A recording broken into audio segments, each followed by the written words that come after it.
Eu tava lendo um pouquinho sobre você nos últimos, acho que foi uma entrevista que você deu em 2021, que você disse que o termo que você usou é que teve que usar a sandália da humildade, que vocês fizeram um movimento errado e teve um problema ali de US$ 9 milhões, ou uma parada assim. Acho que foi Isso em 1999? não, uma entrevista que você deu. Não, não, sim, mas eu estava me referindo Sim, a sim. um erro que eu cometi em 1999. Exato, Foi exato. 2 milhões de dólares. 9 milhões de dólares seria pesado. Porra, então Foi 2. 2 milhões de. Ah, é. Não, Isso. quando eu vi isso, eu falei, 2, tá. 2,5. É. Tá, é. Com Aí isso, você aí eu fiz. multiplicou Pra pensar em reais. para pensar em reais. É. Quando eu vi esse número, que realmente era isso daí, tava chegando ali nos 3 milhões, aí eu, porra, o Flávio teve um problema de 3 milhões. Pô, isso daqui ele tá de sacanagem, porque isso daqui é pequeno.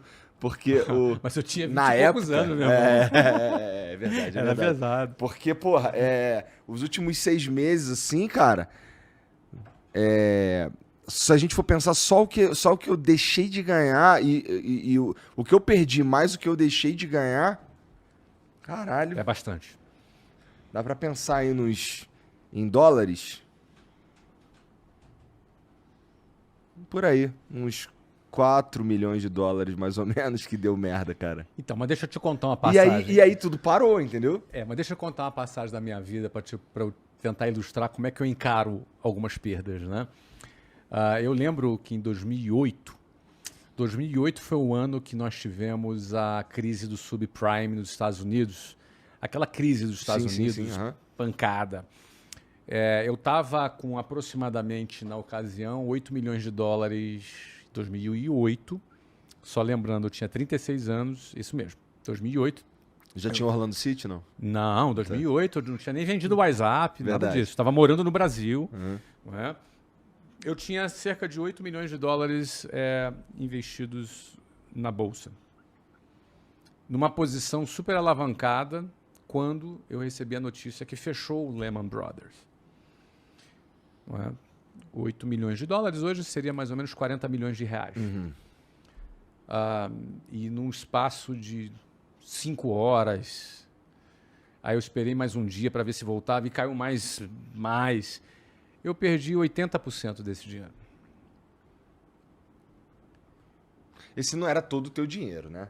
Não era todo o meu patrimônio. Tá. Mas era uma parte importante do meu patrimônio líquido. Tá. Minha empresa já valia muito mais do que isso. Eu já tinha recebido uma proposta de 200 milhões da empresa, não tinha vendido. Aliás, eu estava analisando a proposta, se vendia ou não, quando aconteceu esse problema. Eu tinha outros patrimônios, mas era um pedaço relevante do meu patrimônio líquido naquele momento. Uhum. E eu perdi, acho que o número era mais que 8, porque o que eu perdi foi 8. Acho que eu tinha 10 e perdi 8, algo assim. Caralho. Eu perdi uma grana alta. E eu lembro que eu olhando para a Luciana, minha esposa, olhando para a cara dela, caraca, a gente perdeu em 2 dias tanto. E aquele tanto era relevante para a gente, muito relevante. E a gente ficou dando risada. A gente ficou rindo. Porque quantas pessoas no mundo já perderam 8 milhões de dólares em 2 dias? Não tem muitas não, hein? São poucas. É. Nossa, cara. Às vezes a gente vê assim, né? Eu queria ter o problema do Elon Musk, de repente, que ele perdeu 50 bi no dia. Você já perdeu 50 bi no dia? Nem eu. Nunca tive esse problema. Eu gostaria de ter esse problema. Parece um bom problema Parece para um se ter. bom problema para se ter, concorda? Então tem alguns pontos de vista. É claro que as situações ruins, quando elas acontecem, a gente não vai ficar dando uma de hiena, né? Ou ficar dando uma de bobo da corte, dando risada da desgraça simplesmente.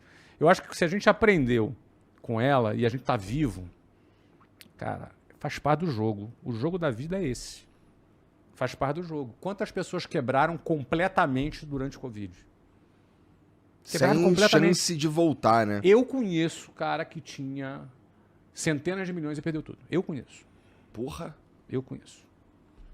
Para pensar que quando vem Covid e fecha todas as nossas escolas, se a gente não faz um movimento inteligente, articulado, gerenciado para fazer uma conversão para o digital, quebrar a gente não ia, porque a gente tinha muito caixa. A empresa tinha centenas de milhões em caixa. quando começou o Covid. 0 dívida e muito dinheiro em caixa. A empresa quebrar não ia. Mas seria muito ruim. A gente deixou de faturar de um lado, porque por força maior, não foi culpa minha, não foi culpa dos franqueados, não foi culpa de nenhum funcionário nosso, mas a gente redirecionou nosso canal para uma outra área e a gente cresceu de maneira estrondosa. Se transformou numa coisa estrondosa. Então eu posso dizer, poxa, perdemos muito aqui, tá, mas ganhamos muito ali. Se você for analisar, poxa, aconteceu tudo isso lá nesses 6 meses com você e o Monark. Cara, lamentável. Mas tu tá aí vivo, cara. Tá vivo, tá com saúde, tá com a empresa bonita. Eu vi aqui a casa que eu fui da outra vez, a casa agora é sensacional, tua estrutura, tua audiência tá lá em cima, tá com a moral alta pra caramba, irmão. Eu peguei 2 horas de trânsito pra vir aqui dar entrevista. Eu não faria isso com nenhum veículo. Eu não faria isso com nenhum veículo. Com Flow eu faço. Vocês são relevantes pra caramba, cara. Pô, 2 horas de trânsito, cara. Eu me arrependi de vir dirigir. Eu vim dirigindo, cara. Eu falei, meu irmão... Olha, o que acontece? Eu falei, não, eu vou dirigindo, mas vou falando no telefone. Aí comecei fazendo uma reunião falando, aí errei uma saída, cara. Aí fodeu. Meu pai do céu, ali na Marginal Tietê, errei uma saída. Eu falei, meu pai do céu. E aí eu parei de falar, só vim dirigindo. Mas é porque é o Flow. Ah, obrigado, cara.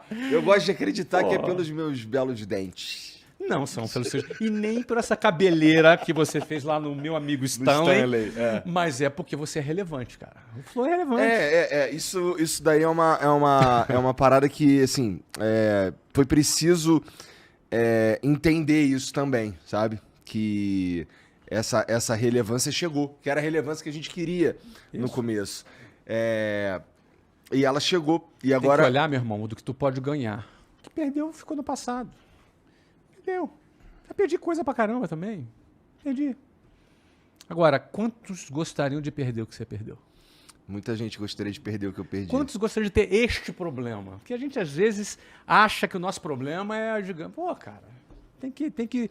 É igual videogame. A gente tem que... A vida é um videogame, o dinheiro é o ponto do videogame, e a gente tem que se divertir jogando. E ganhar ponto, bater recorde, ganhar dinheiro é bom. Bom pra caramba, não é ruim. É hipócrita quem diz que é ruim. Mas a gente tem que aproveitar a vida jogando esse videogame, cara. Eu, assim, particularmente gosto de videogame até hoje e curto esse jogo da vida, né?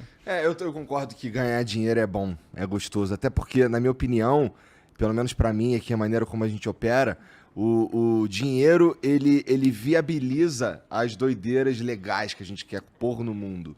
Então, inclusive, eu acho que esse foi um dos... talvez o nosso maior erro. Você falou sobre começar de novo e tal, não sei o quê. Eu acho que se eu fosse começar de novo, a principal coisa que eu faria diferente, antes de começar a pôr coisas que eu achava maneiro no mundo, eu acho que eu teria feito um caixa mais robusto, sabe? Mas eu também cometi esse erro. A gente, pra você ter uma ideia, no final do ano passado e início desse ano, a gente estava em franca expansão e crescendo e investindo. E não é que a gente não tinha caixa, mas é que a gente definitivamente não estava preparado para o que aconteceu no dia 8 de fevereiro.